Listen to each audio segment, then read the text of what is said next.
What if the most secret place on Earth is not hidden behind walls, but buried directly beneath your feet? Beneath Vatican City, just a few meters below millions of visitors, there is something they don't explain.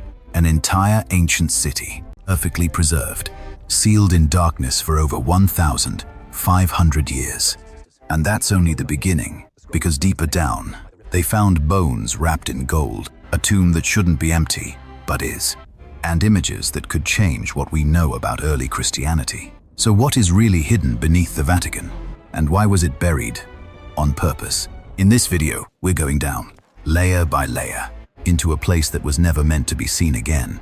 You probably think the Vatican is just a museum, a place of marble, art, tourists looking up at Michelangelo's dome. Every year, more than 6 million people walk across St. Peter's Square. They take photos. They admire the architecture. They leave. None of them realize what lies directly below them, because just a few meters under the ground, there is a Roman street, 2,000 years old, not ruins, not fragments, an actual street, with houses, doors, walls still painted with faces of people long turned to dust. A city, frozen in time. The Vatican was built on a cemetery, and it always knew. 2,000 years ago, this area was not part of Rome. It was outside the city walls, a place called Ager Vaticanus. The soil here was wet, unstable, useless for farming, but perfect for the dead. Roman law forbade burials inside the city, so cemeteries stretched along the roads leading out of it, and this hill became one of them. But this wasn't just a graveyard. It was something far more complex, a multi-level necropolis built over centuries. The wealthy didn't bury their dead in simple pits. They built houses for them, mausoleums, real structures with rooms, painted walls, mosaic floors, carved sarcophagi, even windows. 22 of these buildings stood side by side, like a neighborhood, pagans and early Christians, sharing walls. In death, they lived closer than they ever did in life. Each mausoleum had a door, and that door mattered. Because the living kept coming back, families would enter with bread, wine, oil. They believed the dead could hunger, so they fed them, spoke their names aloud, left offerings in silence, then walked back into the world of the living. And somewhere here, according to tradition, the Apostle Peter was buried, executed during the reign of Nero, around 67 AD, crucified upside down. By his own request, he believed he was not worthy to die the same way as Christ. His body was taken down and buried nearby. On this very hill, just steps away, stood the Circus of Nero, a massive arena, 20,000 spectators. This is where it happened. After the Great Fire of Rome in 64 AD, Nero blamed the Christians and turned their deaths into spectacle. Some were crucified, some were torn apart by dogs, others were covered in tar and burned alive as human torches, lighting the night. And in the middle of it all stood an obelisk, 25 meters tall, red granite, brought from Egypt. It is still standing today, right in the center of St. Peter's Square. Millions of people see it every day. No one thinks about what it witnessed, but it was there when the fires burned, when the executions happened, when Peter died. It remembers. Centuries later, everything changed. Emperor Constantine decided to build a basilica right here, directly above Peter's supposed grave. But there was a problem. The ground wasn't flat. It was a maze of tombs, walls, stairs, levels. So they made a decision, a radical one. They didn't destroy the necropolis. They buried it. They cut the top off the hill, filled the spaces with earth and rubble, covered the mausoleums up to their roofs. An entire city of the dead, sealed underground, alive no more, but not gone. The walls of the dead became the foundation of the living. And for 1,600 years, it stayed that way, forgotten, untouched, hidden. Imagine this moment. Early morning, 1st century. A woman walks down the stone-paved street. She carries oil, bread in a basket. She stops at a wooden door, pushes it open. Inside, dim light. On the wall, the faces of her parents, painted years ago. She places the bread beside their urn, lights a lamp, says their names, then leaves. Just another day. She doesn't know that in 100 years, this place will be buried. That in 1,500 years, no one will remember it exists. that her footsteps will disappear into history. Until one day, someone starts digging. Until one day, someone starts digging. 1939, a pope dies. Pope Pius XI leaves a final request. He wants to be buried beneath St. Peter's Basilica. In the grottos below, a simple wish. Routine. But the moment workers begin to dig, everything changes. A shovel hits something hard. Not soil, not foundation stone. A wall, ancient, brick, out of place. They break through. Behind it, a room, then a corridor, then more rooms, one after another. Like opening something that was never meant to be opened again. They don't fully understand what they found, but they know this is not part of the basilica. This is older, much older. The new pope is informed, Pope Pius XII, and his decision is immediate. No press, no public, no explanation.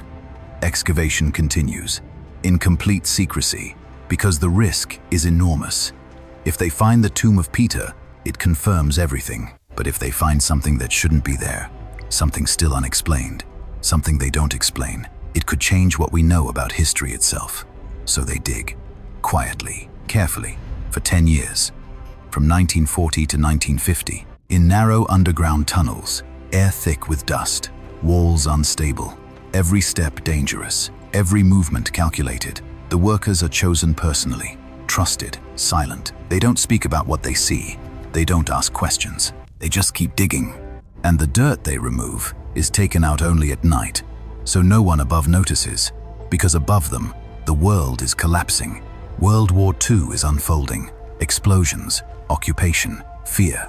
And in 1943, German forces enter Rome, and then the secret almost ends. Several SS officers arrive at the Vatican, not in uniform, but unmistakable. They've heard something, strange sounds. Beneath the basilica, they ask questions. They demand answers. They want to see. The Pope receives them personally, calm, controlled. He walks them through the visible grottos, shows them tombs, marble, sarcophagi of past popes. Everything looks ordinary, expected, harmless. This is restoration, he says. Nothing more. It is a lie, a deliberate one, a necessary one, because the real excavation is happening deeper, 2 levels below, hidden. And down there, the workers are ready. They've been warned. If anyone comes from above, extinguish the lamps, stop moving, stay silent. So when footsteps echo above, they freeze. Total darkness, no light, no sound, only breathing, barely. Minutes pass, then longer, no one move. Because if they are discovered, everything ends. The excavation, the findings, the truth. What would have happened if those officers had gone deeper? If they had seen what was really there? Ancient walls, sealed chambers, frescoes untouched for centuries. A buried world no one fully understands. We don't know, because they never saw it. Pope Pius XII made sure of that. He protected the secret, at all costs. And so the digging continued, year after year, deeper, closer, until finally they broke through completely. And what they found next was not just a discovery. It was a confrontation with something that had been waiting in the dark for nearly 2,000 years. And what they found next was not just a discovery. It was a confrontation with something that had been waiting in the dark for nearly 2,000 years. When the final layers of soil were cleared, the space opened, not into ruins, but into a street, a real Roman street, stone paved, intact, silent, on both sides, buildings, mausoleums, 22 of them, standing wall to wall, like a neighborhood that had simply been abandoned and then buried alive. Doors still in place, walls still standing. Inside, color, frescoes that should have faded long ago, but didn't, because for 15 centuries there was no light, no air, nothing to erase them.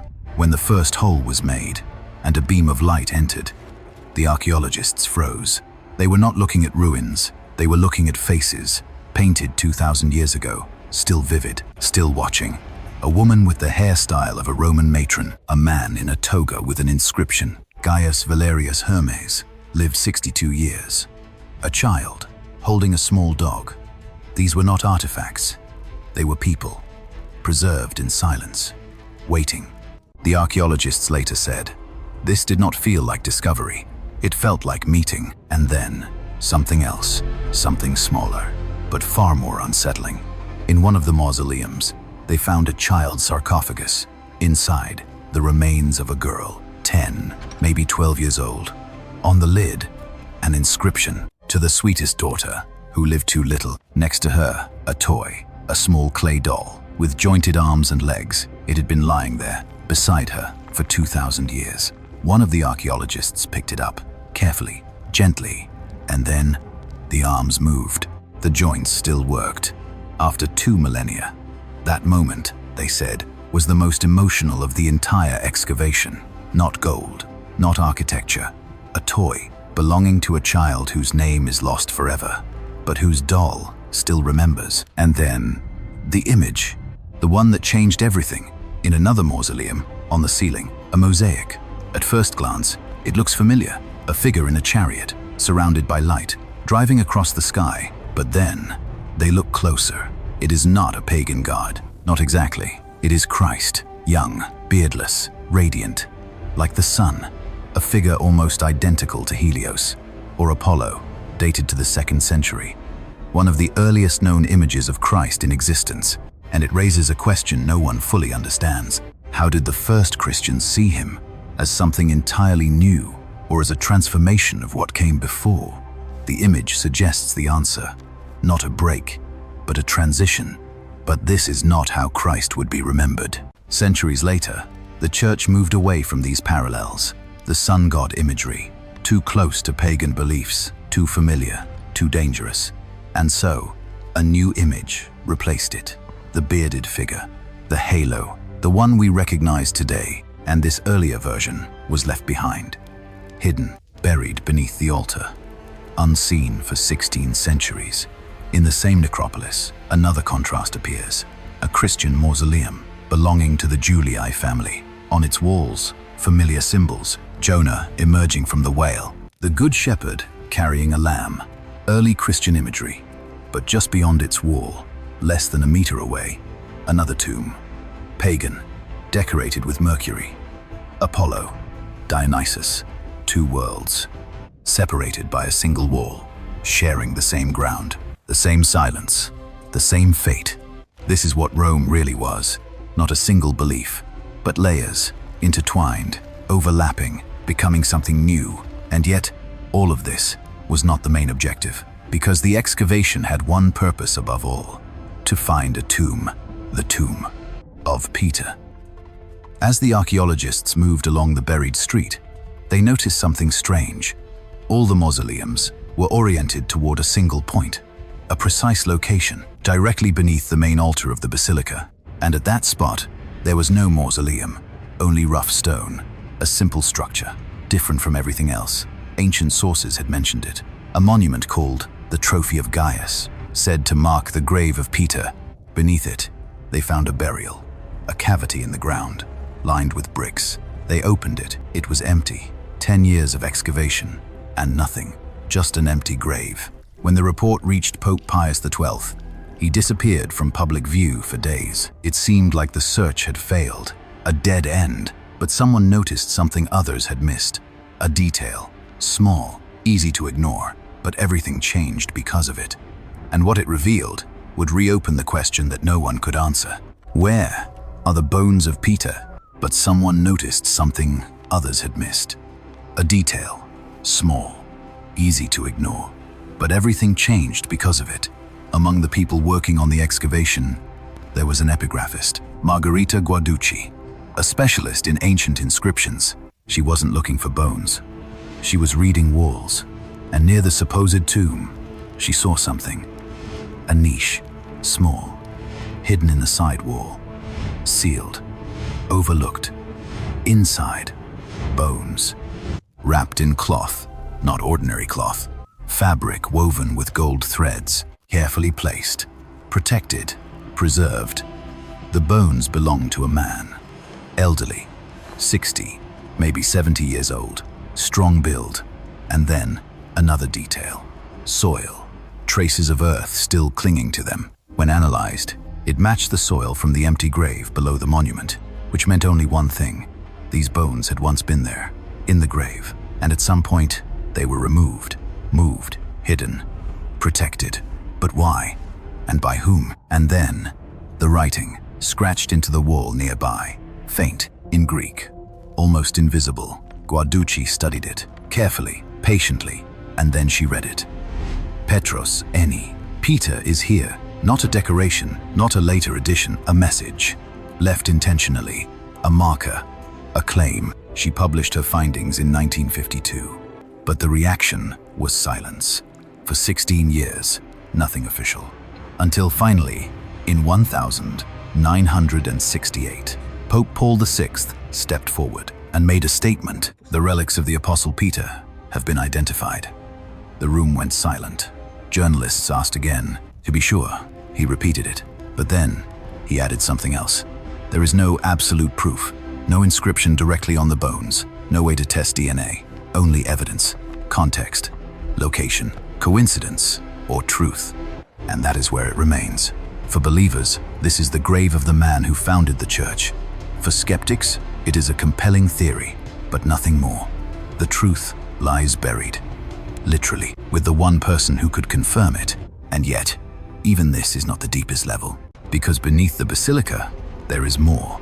Another layer, the Vatican grottos, a network of underground chapels, burial chambers, tombs of popes across centuries, from the Middle Ages to modern times. Pope John Paul II was buried here in 2005, before being moved later. Visitors can walk through these spaces today, but compared to what lies below, they feel almost recent, almost surface level. Because under Rome, there is something much larger, a vast system, stretching for over 150 kilometers, the catacombs. Carved into soft volcanic stone, layer after layer, up to 5 levels deep, reaching down 25 meters. Narrow corridors, endless. Walls lined with niches, from floor to ceiling, like shelves in a library. But instead of books, the dead, hundreds of thousands, maybe millions. No one knows the exact number, and walking there is something difficult to describe. A corridor barely wide enough to pass, dim light, rough stone. Most niches are empty now, bones gone. Time has taken them, but some remain sealed. Original tiles still in place, with names, dates, messages. Felix, servant of God, rest in peace. Sometimes a symbol, a fish, because early Christians did not use the cross. The cross meant execution, shame, so they used a code. Ichthys, a word, a message hidden in plain sight. Jesus Christ, Son of God, Savior. And on the walls, more voices, scratched into stone. Peter and Paul, pray for Victor. Mother, forgive me. Lord, remember your servant. People stood here, in the dark, with oil lamps, whispering, speaking to the dead, leaving words that would outlive them by centuries. A strange kind of immortality. And these places were not only for burial. During times of persecution, early Christians gathered here, in secret, hidden. They prayed, read texts that were not yet the Bible, debated ideas that would shape a religion, while above them, soldiers searched the streets. A hidden world, organized, structured, with roots, rules, rituals. And when Christianity was finally legalized, everything changed again. The catacombs became places of pilgrimage. People came in thousands to stand near the graves of martyrs, to eat beside them, to remember, just as pagans had done before them. Different names, same rituals, because people don't really change, only the ones they pray to. And yet, even this is not the final layer, because beneath all of it, there is something else, something far more controlled, far more hidden. A place not of bones, but of paper, of records, of truth, or something close to it. The Vatican Apostolic Archive. And what lies inside may be the most unsettling discovery of all. And yet, even this is not the final layer. Because beneath all of it, there is something else. Not bones, not tombs, not ancient streets. Something far more controlled, far more restricted. A place almost no one is allowed to see. The Vatican Apostolic Archive. 85 kilometers of shelves. That's the distance from Rome to Naples, filled from floor to ceiling with documents, not copies, originals, dating from the 6th century to today. Letters from popes to kings, to emperors, to dictators of the 20th century.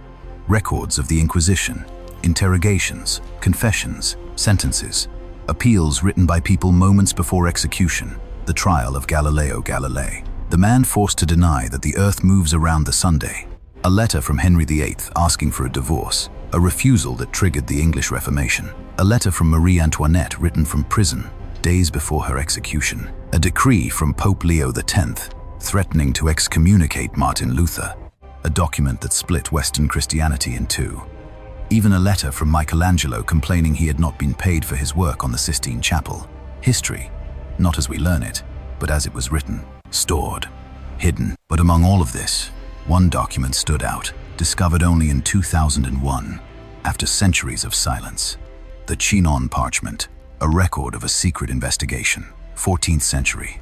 It reveals something no one expected. Pope Clement V had actually absolved the Knights Templar, declared them not guilty of heresy.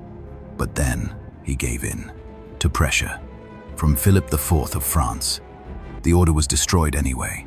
Knights arrested, tortured, burned alive. In 1314, the last Grand Master, Jacques de Molay, was executed in Paris, burned at the stake. According to legend, as he died, he cursed both the Pope and the King. Within a month, Clement V was dead. Within 8 months, Philip IV followed. Coincidence, or something else, no one fully understands. But here is what is not coincidence. The document proving the Templars' innocence remained hidden in the Vatican archive for 700 years, while history remembered them as heretics, criminals, enemies. The truth was here, locked away, behind shelves stretching for kilometers. Imagine you are given access. You walk through long corridors, silent, controlled. You are handed a file, only one. You cannot choose another. You cannot wander. You cannot photograph freely. Around you, millions of documents, within reach, but untouchable. Letters from Cesare Borgia, reports from Vatican envoys in Nazi Germany, negotiations with Benito Mussolini, all of it within meters of you, but closed, waiting, maybe for decades, maybe forever.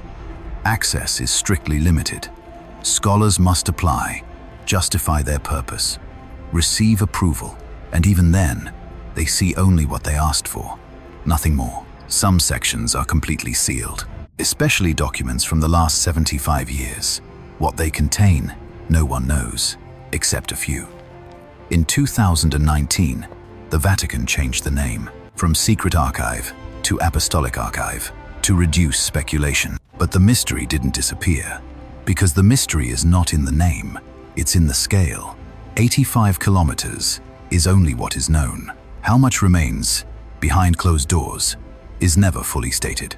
6 layers, 6 secrets, an obelisk that witnessed executions, a buried necropolis with 22 mausoleums, a child's doll with joints that still move, a mosaic where Christ appears as Helios, an empty tomb and bones wrapped in gold nearby, a document that hid the truth for 7 centuries. The Vatican is the smallest country in the world, 44 hectares, but downward, it goes deeper than almost any place on Earth. And the deeper you go, the more questions appear. What else is still buried? What remains sealed in untouched mausoleums? What is written in documents no one is allowed to read? And why does a place built on the idea of truth guard its secrets so carefully? Maybe because some answers are more dangerous than the questions. And now, you know, not everything, but enough to see it differently. The next time you look at the Vatican, you won't just see marble or art or history on the surface. You'll see layers, a city buried alive beneath an altar, a street that no one was meant to walk again, faces that waited 2,000 years just to be seen, bones that may belong to the most important figure in Christianity, or may not, a truth that no one fully understands. And deeper than all of that, documents locked away, pages that could change what we know about history. Still hidden, still restricted, still unexplained. So the question is no longer, what is under the Vatican? The question is, how much of it are we actually allowed to know? because some things were buried for a reason, and some answers don't disappear. They are simply kept out of reach. If this changed the way you see one of the most famous places on Earth, leave a like.